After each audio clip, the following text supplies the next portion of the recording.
আমার শুভেচ্ছা, ভালোবাসা এবং আদর জানাই। আমাদের সঙ্গে আছেন আমাদের অত্যন্ত শ্রদ্ধা আমার পর্দা, মোটামুটি আমরা দাদার মতোই সম্মান করি আমার সভাপতি মহাশয়কে।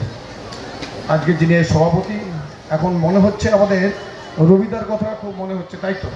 রবি ঘোষ আমাদের কাছে খুব আপনজন ছিল। ছোট খেলনা রবি ঘোষ একবারে অঙ্গাঙ্গিকভাবে জড়িত। উনি প্রয়াত হয়েছেন, ওর আত্মার শান্তি কামনা করি, ওনাকে শ্রদ্ধা জানাই।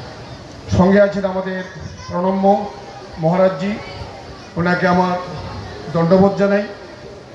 উনি দীর্ঘজীবী হন, উনি আমাদের আশীর্বাদ করুন, আমাদের ছেলে মেয়েদের, আমাদের নাতি নাতিদের শ্রদ্ধা শুভেচ্ছা যেন উনি পান। মহারাজকে তোমরা শ্রদ্ধা করবে, ওনার পথই আমাদের পথ।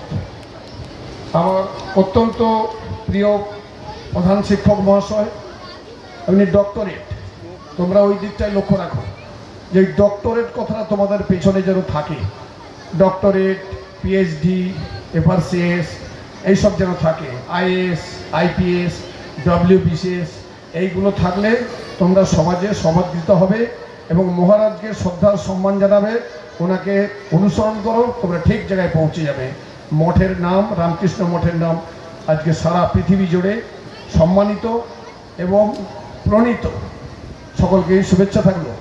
এরপরে আমি জানাই, আমার এই যে গত কয়েকদিন আগে যে ইলেকশনটা হলো, তার যে আমার সৈন্যাধ্যক্ষ ছিলেন, আমার অত্যন্ত প্রিয় আমার ছোট ভাই আমাদের অমূল্য মাইতি মহাশয়, একে সকলে হাততালি দিয়ে একটু শুভেচ্ছা জানাই। এরপরেই আছে অত্যন্ত প্রিয়জন আমাদের বিকাশ, আর পদবিটা বলবো না, বিকাশ নামটাই মনে রাখো। সব জায়গায় নারী বিকাশ, শিশু বিকাশ, প্রকৃতি বিকাশ, শিক্ষার বিকাশ, সেই বিকাশ আছে। বিকাশকে আপনারা শুভেচ্ছা জানাই। আমার সঙ্গে আছে আমাদের পিনাকিকে এবং আমার শম্ভুদা আছে। শম্ভুদা আবার মানে দুর্বাসার সঙ্গে এর সম্পর্ক আছে। যেমন আমি ঋষি দুর্বাসার নাম শুনেছি মহারাজ, তিনি খুব ক্রোধী ছিলেন, বিষ্ণুর বক্ষে পদাঘাত করে দিয়েছিলেন। আমার এই শম্ভুদা প্রতি মানুষ কিন্তু খুব ভালো, এবং অন্যান্য যারা সমাদৃত মানুষজন আছে সকলকে আমার শ্রদ্ধা, শুভেচ্ছা, ভালোবাসা জানাই।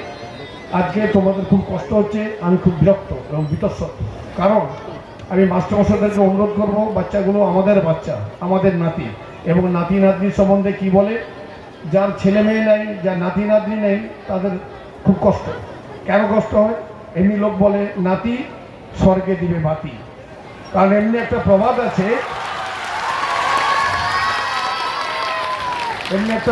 আছে যে মনুষ্যানাং ধ্রুবক মৃত্যু। আমাদের মহারাজ আছে, তত্ত্বগত বিশ্লেষণ করবে, কিন্তু তোমাদের মুখটা এখন এত গরমে উত্তপ্ত হয়ে আছে, এটা ভালো লাগবে না। একটু সকালবেলা হলে, একটু বিকালবেলা হলে ভালো লাগতো। কারণ মহারাজ যে কথা বলবেন, আমাদের ভারতবর্ষের আত্মার কথা বলবেন, ভারতের সমৃদ্ধির কথা বলবেন, ভারতের মানে আধ্যাত্মিক মার্গের কথা বলবেন, বেদের কথা বলবেন, পুরাণের কথা বলবেন, উপনিষদের কথা বলবেন। আর তোমরা ভাই সকলে শুনেছ বিবেকানন্দের নাম। বিবেকানন্দ সারা পৃথিবী জুড়ে সমাদৃত, Bharatvarsha not that India but is world, সারা পৃথিবীতে তিনি সমাদৃত। বিকজ কারণ তিনি বেদ, পুরাণ, উপনিষদের উপরে এই কথা বলেছেন, সারা পৃথিবীকে বুঝিয়ে দিয়েছে, মানে কান মুড়ে বুঝিয়ে দিয়েছে যে ভারতবর্ষ আমাদের অত্যন্ত প্রিয়, তার মধ্যে বাংলা। আপনারা কবিতায় শুনেছেন, আমাদের অনেক স্কুলে ঢুকে দেখলাম অনেক কবির ছবি টাঙানো আছে। কি লেখা আছে তাদের কবিতা? কি, আমরি বাংলা ভাষা মোদের গর্ব মধ্যে আছে, সোনার বাংলা আমি তোমায় ভালোবাসি। এই বাংলা সম্বন্ধে যে কথা আছে, যে কবিতা আছে, আমরা জীবনে ভুলতে পারবো না। তা বাংলার তোমাদের সবুজের সমারোহ, তোমরা সবুজ, তোমরা নড়বি, তোমরা কচিকাচা, তোমরা সবুজের সঙ্গে এমনি ডাক্তাররা বলে সকাল থেকে উঠে একটু সবুজ দেখতে হয়, সবুজ দেখলে চোখটা ভালো থাকে। কারণ তোমরা সবুজ, তোমাদেরকে না দেখলে দাদুরা খুব কষ্ট হয়, দিদিমার খুব কষ্ট হয়, ঠাকুমার খুব কষ্ট হয়, মায়ের খুব কষ্ট হয়। অতএব এই জন্য আমি তোমাদের বলবো, এই কষ্টটায় যে গরমটা, রুদ্রটা আছে, একটু সহ্য করো বাপ। আর গরমে তো যেমন ধরো মাছ ভাজা খেতে ভালো লাগে, সেটা গরমেই হয়। গরম হিট না থাকলে মাছ ভাজা ভালো লাগে না, তাই কি? অতএব এই যে গরমে তোমরা যে ভেজে যাচ্ছ, তোমরা সলিড হয়ে যাচ্ছ। মহারাজ তোমাদের আশীর্বাদ করবেন, তোমাদের গায়ে হাত বুলিয়ে দেবেন, আমাদের যারা সম্মানীয় মানুষ আছেন তারা শ্রদ্ধা করবেন। এই মুহূর্তে ধরো তোমাদেরকে একটা ইন্টারভিউতে ডাকলো মাস্টারমশাই, হেডমাস্টার ডাকবেন এই স্কুলে প্রাইজ দেওয়ার জন্য। ইন্টারভিউ তোমাদেরকে প্রথম প্রশ্ন করবে, তুমি কোন জায়গার মানুষ, কোন রাজ্যের মানুষ, কি বলবে? পশ্চিমবাংলা, তাই তো? না ভুল বললাম? পশ্চিমবাংলা। এখন যদি তোমাদেরকে জিজ্ঞেস করে পশ্চিমবাংলার মুখ্যমন্ত্রীর নাম কি, কি বলবে? শুভেন্দু অধিকারী। তার বাড়ি কোথায়? মেদিনীপুর, তাই তো? মেদিনীপুর, পূর্ব পশ্চিম নয়, মেদিনীপুর। তাহলে আমাদের ভালো লাগছে, শুনতে খারাপ লাগছে? আমার মেদিনীপুরের, আমাদের জন্ম মেদিনীপুরের মুখ্যমন্ত্রী, ভালো লাগছে না?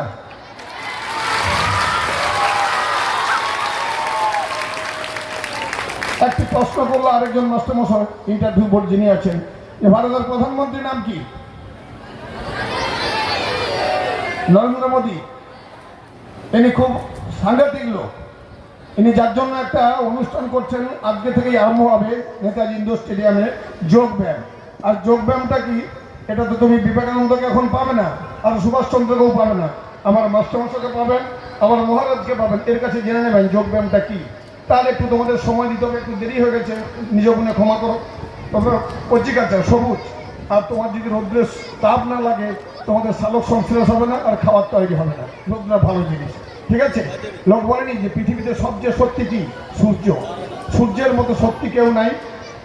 আর মায়ের মতো, বাবার মতো এত, মানে ভগবানের তুল্য মানুষ, এত বড় গুরুজন কেউ নেই। আর কে গুরুজন আছে? দেবগুরু সব বসে আছেন। এই দেব মানে গুরুকুল এবং গুরুমাতাদের আমার শ্রদ্ধা, শুভেচ্ছা, প্রণাম জানিয়ে বক্তব্য শেষ করছি। জয় হিন্দ, বন্দে মাতরম। ভারত মাতা কি, ভারত মাতা কি, ভারত মাতা কি। ভালো থাকবে গুজি।